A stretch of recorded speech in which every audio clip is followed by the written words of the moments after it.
Bismillahirrohmanirrohim. Assalamualaikum warahmatullahi wabarakatuh. Ini kisah kenalan saya, Mbak R, yang diceritakan kepada saya beberapa tahun yang lalu. Semoga kisah ini bisa menjadi ibroh bagi kita semua ya teman-teman. Jadi Mbak R ini adalah ibu tunggal dengan 2 anak laki-laki. Setelah berpisah dengan suaminya, Mbak R ini pulang ke rumah orang tuanya. Qadarullah pada saat itu hanya tinggal ibunya Mbak R. Jadi dengan kepulangan Mbak R ke rumah orang tuanya, bisa sekalian untuk mengurusin ibu yang udah tinggal sendirian. Untuk kehidupan sehari-hari, biaya sekolah anak-anak, uang jajan, dan lain-lain, Mbak R disupport oleh pensiunan ibu dan bapaknya. Juga ibu Mbak R ini meminta kakak laki-laki Mbak R untuk juga ikut mensupport. Yang namanya kehidupan ya teman-teman, yang namanya bersaudara, tentu nggak semuanya semulus yang kita pikirkan.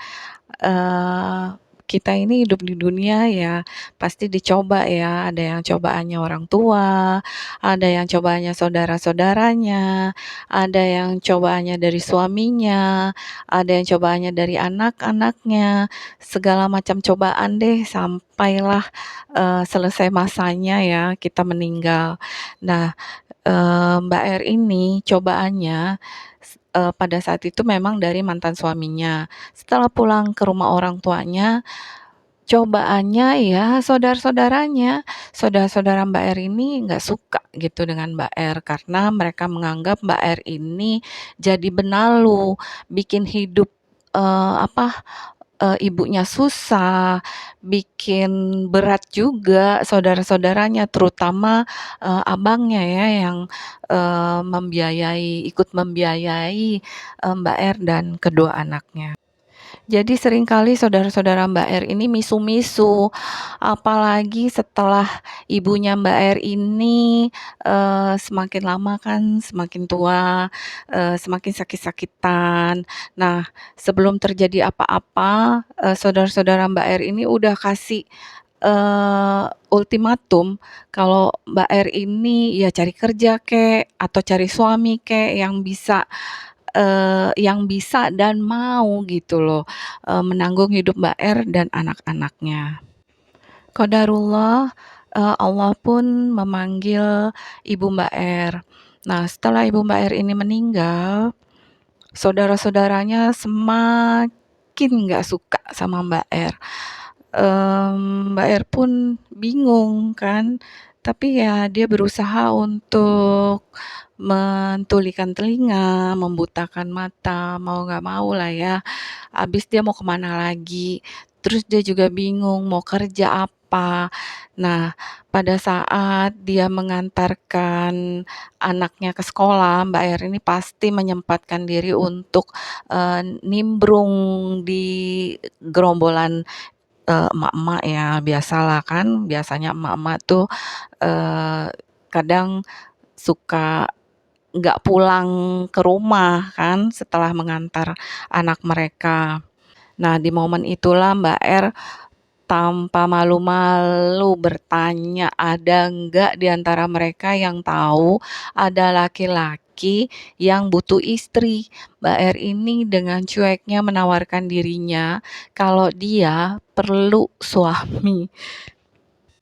Ya gimana ya teman-teman, kita juga nggak bisa menyalahkan karena ada 2 anak yang harus ditanggung biaya hidupnya sehari-hari, belum lagi tekanan dari saudara-saudara Mbak R ini. Itu terus terjadi dilakukan oleh Mbak R, mau anaknya ada ekskul kek, mau antar anaknya les kah, atau apakah dimanapun Mbak R ini ketemu orang baru, pasti dia bertanya ada enggak yang perlu istri dan Mbak R ini menawarkan dirinya. Qadarullah Mbak R ini suatu saat bertemu dengan seorang, ibu-ibu yang juga mengantarkan anaknya. Katakanlah ibu ini bernama Mbak A ya. Mbak A ini cerita kalau dia punya teman namanya Mbak B. Ya sama-sama orang Indonesia, cuman Mbak B ini sekarang tinggalnya di negeri Belanda. Mbak B ini menikah dengan warga negara Belanda. Nah, Mbak A ini bilang deh ke Mbak R, kalau temannya Mbak B ini pulang ke Indonesia, nanti Mbak R dikenalkan. Nah, singkat cerita, akhirnya Mbak B ini pulang ke Jogja.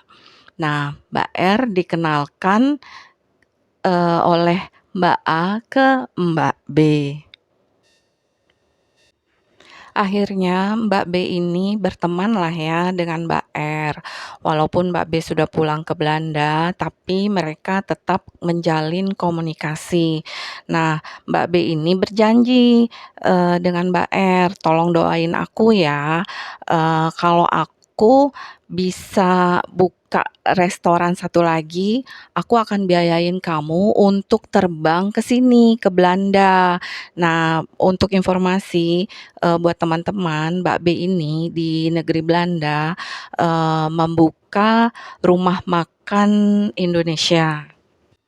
Hari berganti hari, bulan berganti bulan, sampailah masa 1 tahun lebih. Belum ada kabar berita kalau Mbak B ini bisa buka restoran baru gitu, restoran kedua maksudnya.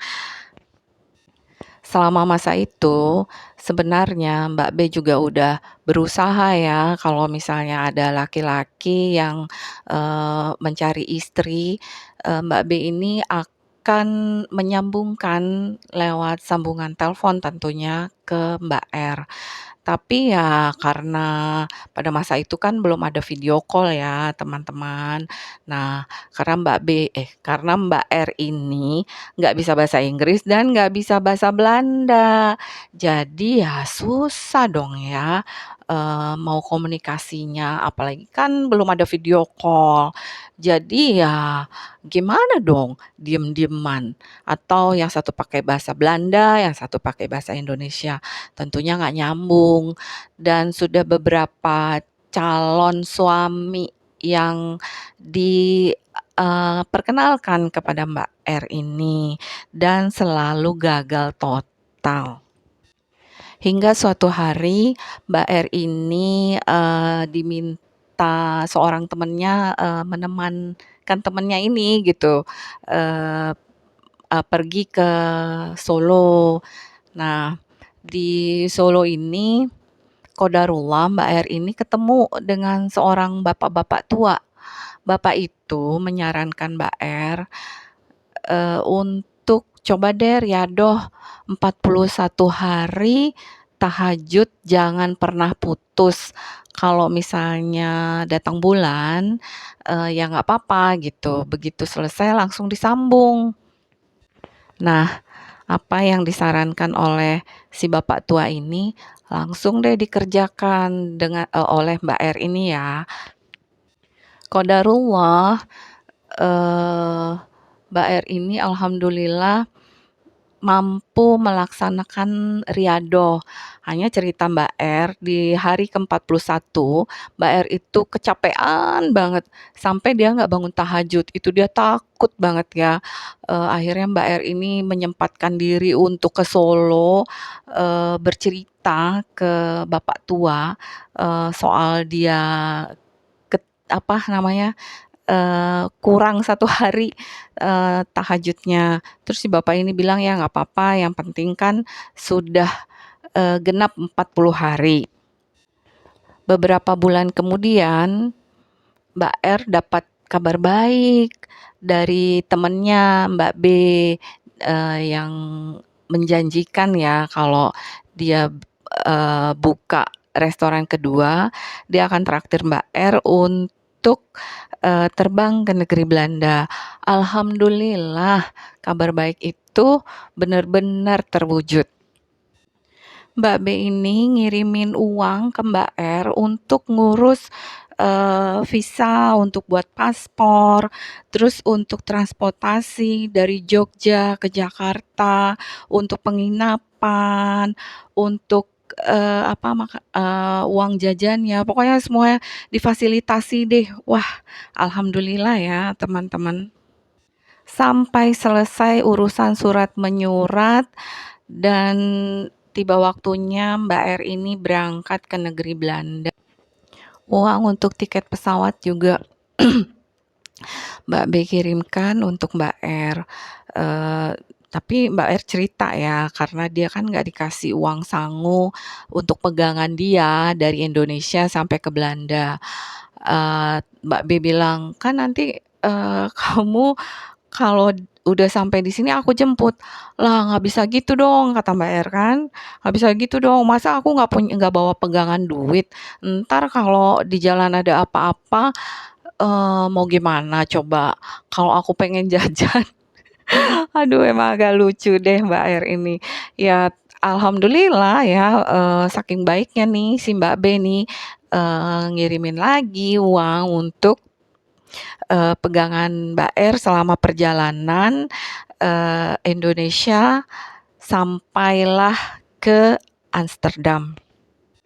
Setelah 1 hari di negeri Belanda, Mbak B, bilang sama Mbak R, "Nanti ya besok aku kenalin dengan seseorang. Dia biasanya, setiap minggu, setiap hari ini," gitu kan, "dia pasti akan berkunjung ke restoran ini buat ngopi, buat makan." Nah, eee besoknya si bapak ini yang mau dikenalkan dengan Mbak R datang. Dia datang nih pakai sepeda ontel yang udah butut banget, sama deh tuanya ya dengan si bapak ini.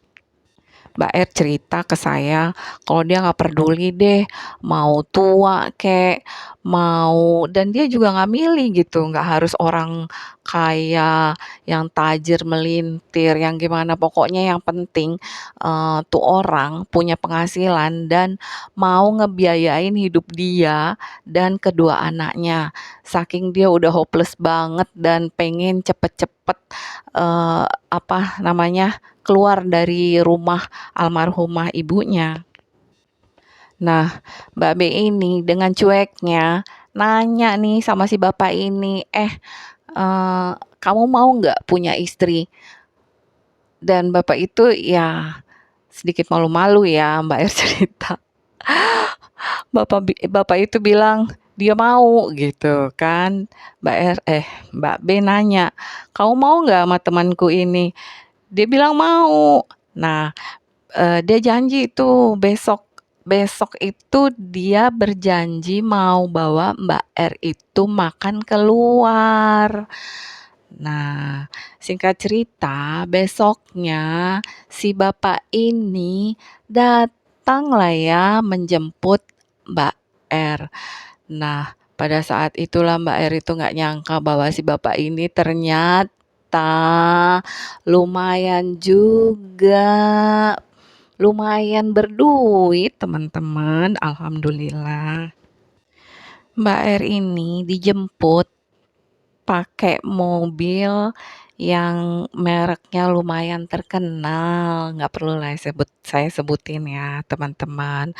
Duh, udah kayak cerita Cinderella aja. Dan Mbak R ini bener-bener nggak menyangka dan itu baru pertama kalinya dia bisa duduk di kursi mobil yang aduh dulu ngebayangin aja enggak Mbak gitu ceritanya ke aku.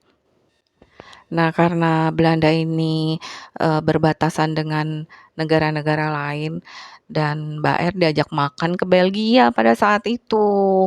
Terus jadilah hari-hari mereka itu, jalan-jalan gitu ya, jalan-jalan ke mana-mana. 3 bulan kemudian Mbak R pulang ke Indonesia dengan janji yang udah pasti nih bakalan, dinikahin. Pulangnya juga nggak dengan tangan hampa pastinya. Mbak R pulang untuk beli rumah di Jogja yang akhirnya dia tempati dengan kedua anaknya.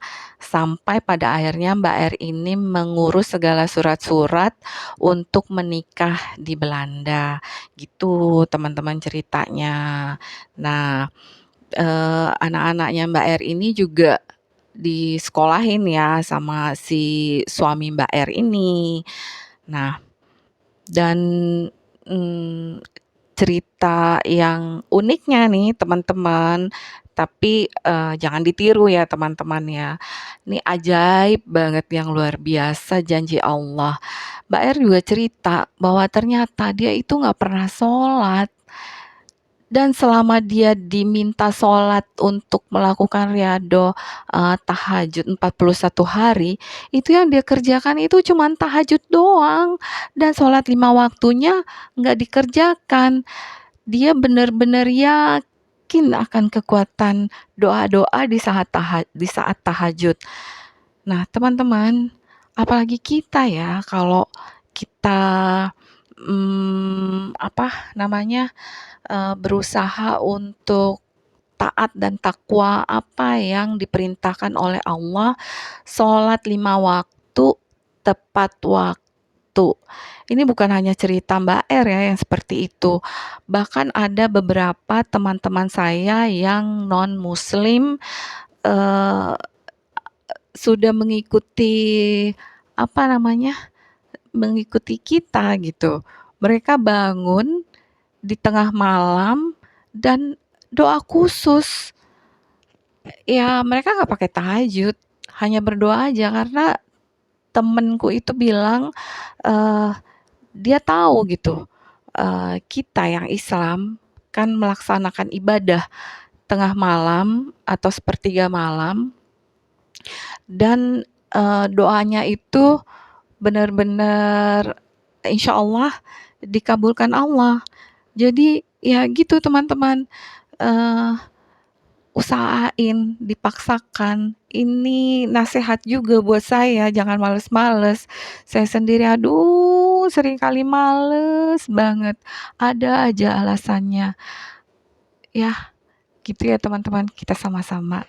Oke ya teman-teman, sampai di sini dulu, eee, kisah keajaiban sholat tahajud. Mohon maaf, atas segala kesalahan karena kesempurnaan itu hanya milik Allah. Assalamualaikum warahmatullahi wabarakatuh.